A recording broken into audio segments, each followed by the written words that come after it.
Shannon Waller here, and welcome to the Team Success Podcast.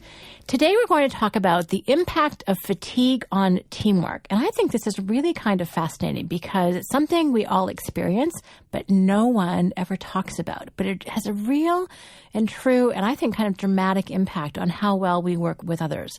So let's just talk this through, because we have a particular model at Strategic Coach that we use called the impact of fatigue. And particularly we talk about the fact that after a period of rejuvenation, which is time off, vacation, holidays, at Coach we call them free days, all of us go through what we call a creative period. This is when you are at your best. This is when you're at your most creative, you communicate the most, you're best able to empathize with other people. This is when we are, in fact, the most productive. Then, as we get a little bit more tired, we get into what we call the mechanical zone. Now, in the mechanical zone, you can do what you have already done before. You can do what you do by rote, as long as it doesn't take a whole lot of extra brain cells. Okay? So you can still be productive, but again, if you're expecting a lot of originality or creativity or even compassion from yourself, it's going to be a little bit harder to give. Now, all of us, entrepreneurs, business owners, managers, team leaders, team members, doesn't matter. If we go too far into what we call the reactive zone, this is not a great place. This is when every single task that's simply a task in the creative zone that becomes more of a problem in the mechanical zone now has turned into a crisis. This is when everything is irritating. We have an expression at Coaches that when you get tired, other people get stupid. Yes, so if you've been experiencing some of this lately, it may be because you're the one that's actually tired. So communication goes down. How easily impressed we are with others, non-existent. We tend to become rugged individuals. We think that other people can't do it as well as we can, so we do everything ourselves. So we tend to get isolated. We pull in. Unfortunately, even though this is when we most need to get away and rejuvenate ourselves, this is when we most feel like we can't. And it's a real challenge. So I'm going to talk about the strategy for that in just a moment. Because what do you do when you're in this incredibly exhausted place? You have so much to do. You're feeling overwhelmed. You need to get away, but you feel like you can't. That's a real challenge.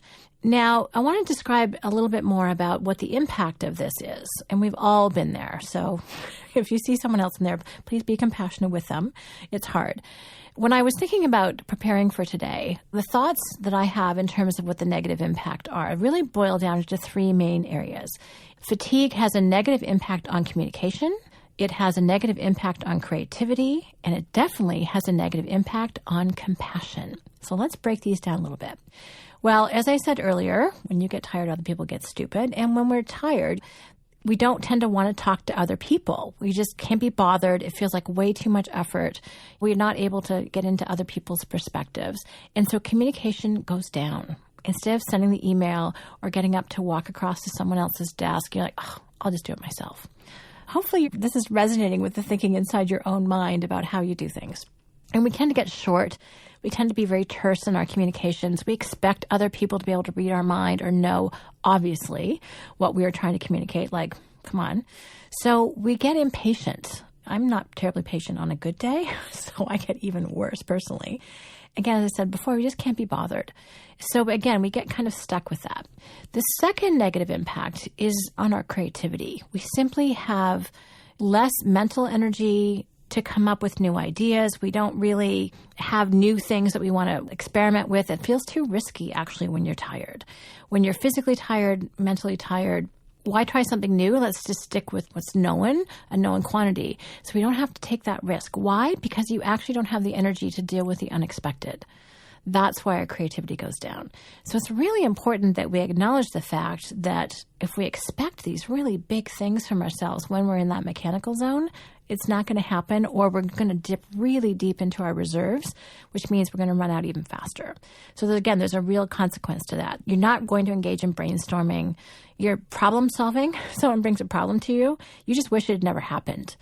And again, that's where the impatience comes in, because we expect other people to come up with a solution. We just simply don't have what it takes to often be the ones to facilitate an answer. You just want it to go away. So that's why creativity goes down. The last aspect, the last negative impact of fatigue that we're going to talk about today is compassion. has a negative impact on compassion. And if you think about it, compassion requires, it's different than sympathy, but compassion requires that we understand where the other person is coming from.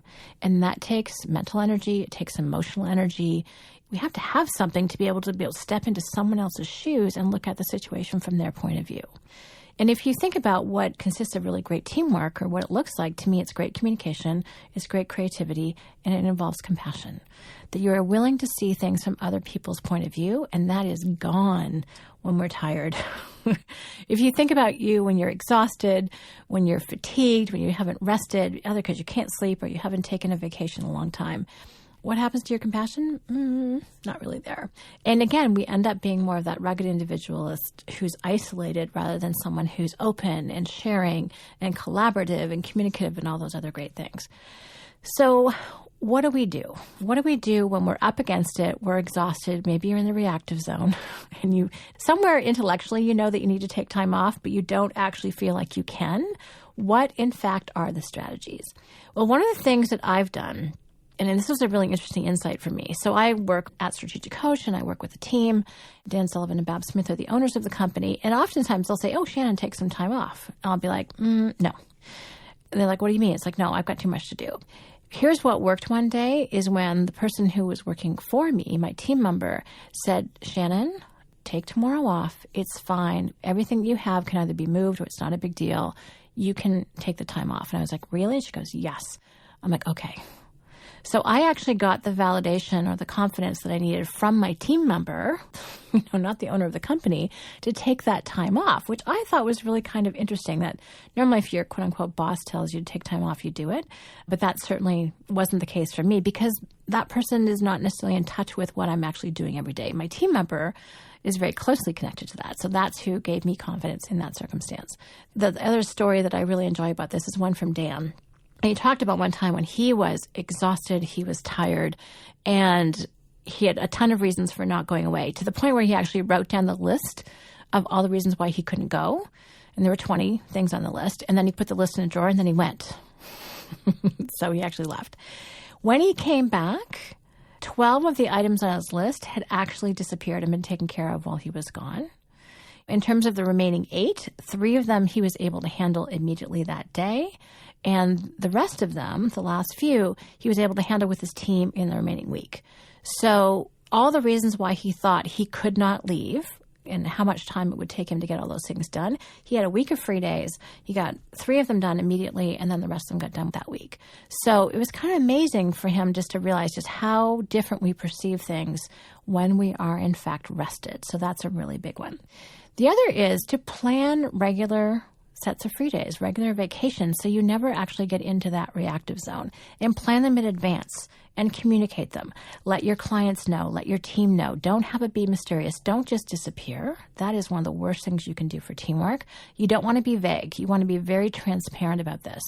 And a lot of entrepreneurs actually have an enormous amount of guilt about taking time off, because often we have the freedom to take off more time than other people, but it doesn't mean you take advantage of that freedom. Here's what I have learned from team members. They love it when you're rested. Why? You're much, much nicer to work with. So if you need to hear this, let me be the channel for your team, because I talk to them all the time, about what you're like when you're happy, when you're rested, when you're creative. Frankly, you being creative is one of the biggest aspects of job security for your team. And that's true if you're an entrepreneur. It's definitely true if you're a team leader. So if you think about it, you rested, creative, communicative, and compassionate is fantastic. People really, really enjoy you when you're in that state. Whatever it takes to get or keep you there, your team is invested in. Now, having said that, I don't think a rested entrepreneur and exhausted team is a particularly good combination either. So what's good for the goose is also good for the gander in this one. So make sure that your team also has time off. And one of the things that we've learned at Coach is that our team members, we tend to give them obviously weekends and statutory holidays and whatever vacation schedule that you have at your company. But oftentimes they actually take their free days. Entrepreneurs often don't. They compromise them. They work during their time off. The truth is they're just working in a different location. So if this is you, you actually wanted to really delineate the time when you are taking off from work. Your focus here is on rejuvenating, and have that be guilt-free. Train your team on the issues that might come up when you're not there. And that makes a huge, huge difference because, first of all, their confidence will go up because they know that they can handle things and they're trusted to handle things in your absence. And your team will get stronger. We have a great expression here is that you never know how good your team is until you leave. And I think that's really, really important. One of the other things that I've recognized is that you really have to pay attention to your own pattern of energy. Are you a morning person? Are you an afternoon person? Are you an evening person? When is your creativity at its highest? When is your energy at its highest? And really plan for that. I just recently had an insight, and I've been practicing this for over 25 years, so that's a long time. What I've learned is that I can have an incredibly productive period for about 8 to 10 weeks. 8 on the inside and 10 on the outside. After that, I really need free days, and I need about a week of them.